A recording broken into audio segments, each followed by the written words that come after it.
അതിൻ്റെ മുകളിലേക്ക് ഇങ്ങനെ ക്ലിയർ ആയിട്ട് വരും ഓയിൽ. എൻ്റെ സ്ലാങ് മേ ബി നിങ്ങൾക്ക് ബുദ്ധിമുട്ടുണ്ടാവും, കാരണം കാസർഗോഡ് സ്ലാങ് ആണ്. ഞാൻ എൻ്റെ മാക്സിമം കുറച്ചും കൂടി ബെറ്ററായിട്ട് സംസാരിക്കാൻ നോക്കുന്നുള്ളത്.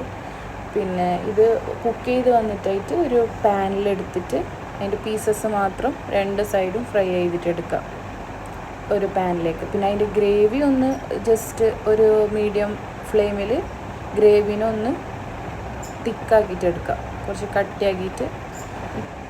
എന്നിട്ടൊരു പ്ലേറ്റ് എടുത്ത് ഞാൻ സെർവ് ചെയ്തത് ഇങ്ങനെ. നോർമലി നിങ്ങളുടെ ഇഷ്ടത്തിന് നിങ്ങൾക്ക് സെർവ് ചെയ്യുക. ആ ഗ്രേവി കുറച്ച് പ്ലേറ്റിൽ ലെയർ ചെയ്തിട്ട് കൊടുക്കുക. എന്നിട്ട് നമ്മൾ ഈ ഫ്രൈ ചെയ്ത പീസസ് ഉണ്ടാവില്ല, അത് അതിൻ്റെ ടോപ്പിലേക്ക് കൊടുക്കുക.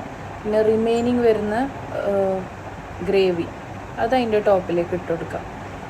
പിന്നെ മയോണൈസും റൊട്ടിയായിരുന്നു ഞാൻ ഇതിൻ്റെ കൂടെ എടുത്തിട്ടുണ്ടായത്. മയോണൈസ് കുറച്ച് ടോപ്പിലേക്ക് ആക്കി കൊടുക്കുന്നുണ്ട്.